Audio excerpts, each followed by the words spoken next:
Aldo studja l-arti f'Malta u wara f'Firenze fejn kien rebaħ scholarship f'università prestiġjuża. Ħadem bħala artist f'Milan.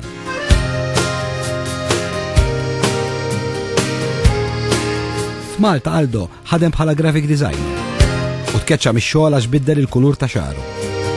U x'għamiltu mbagħad żbaħtu lura? Le, it-tnejn ta' għax dik il-ġimgħa mort xari l-istess.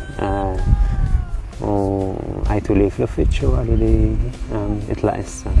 Illum jaħdem bħala Senior Art Director of Photography fl-Ingilterra. Aldo artist b'impenn. Jemmen illi l-arti tiegħu titiċċaqlaq u toħloq diskussjoni. Fl-Ingilterra disinja kampanja dwar il-kanċer tas-sider tan-nisa. Hemm pittura ta' Delacroix, Liberty Leading the People. Il-mara kienet tidher b'sidera barra. Għal ħafna mit-tobba anke hawnhekk ġewwa l-Ingilterra ħassew illi konna qed nużaw bħal speċi sess biex nbieħħu il-mediċina. Mentri kienet appuntu din il-ħaġa li tkun proud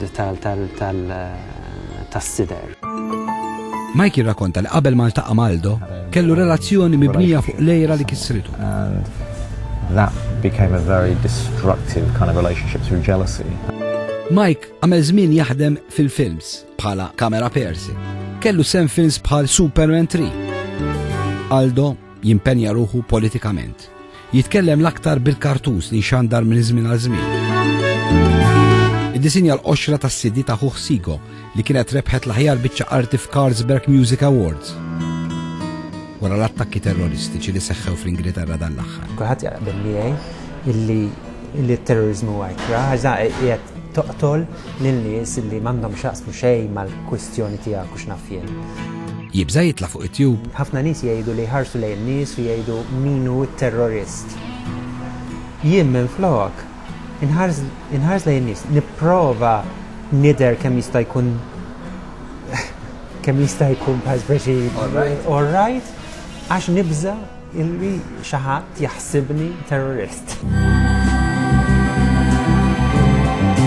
Aldo u Mike isu rabta ta' bejnietom għal dejjem. And do you believe that this is forever?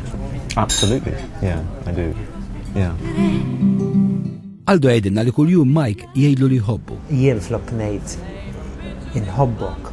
Naf ngħidha tista' tgħidha b'ħafna modi kreattivi, le? Hu jgħid inħobbok.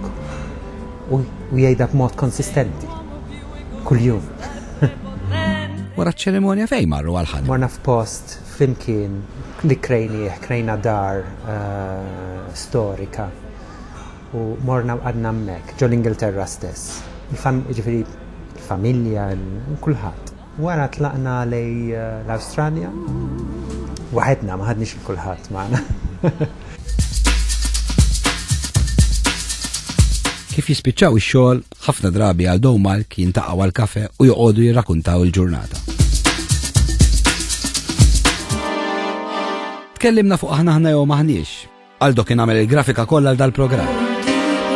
Aldo ħadem ma' diversi fotografi ta' fama internazzjonali fosthom wieħed mill-fotografi tar-Reġina. L-Ingilterra ħdimt ma' diversi fotografi, wieħed minnhom kien Anthony Crickmay. Anthony Crickmay ħa ritratti huwa wieħed mill-fotografi uffiċjali tal-familja reali.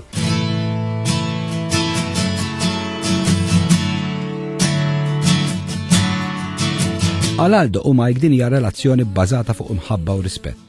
Jilbsu xrieket biex juri lil kulħadd li huma miż-żewġin. It's the bond between us, I think. You know, no matter what, there is that bond between us. F'Diċembru, il-liġi fl-Ingilterra se tkompli tirrikonoxxi aktar ir-rabta bejn żewġ persuni tal-istess sess. Aldo u Mike biħsiebhom jirreġistraw iż-żwieġ tagħhom. Iżda jibqgħu qisu ċ-ċerimonja ta' Novembru ta' sentejlu bħala l-anniversarju taż-żwieġ tagħhom. Kif jista' jkun illi din l-imħabba illi jien nitlajt b'mod f'soċjetà Kattolika li dejjem jgħidulek li l-imħabba hija kollox illi jien għandek tħobb il-għajrek u x'naf kif dista di tkun ħażin.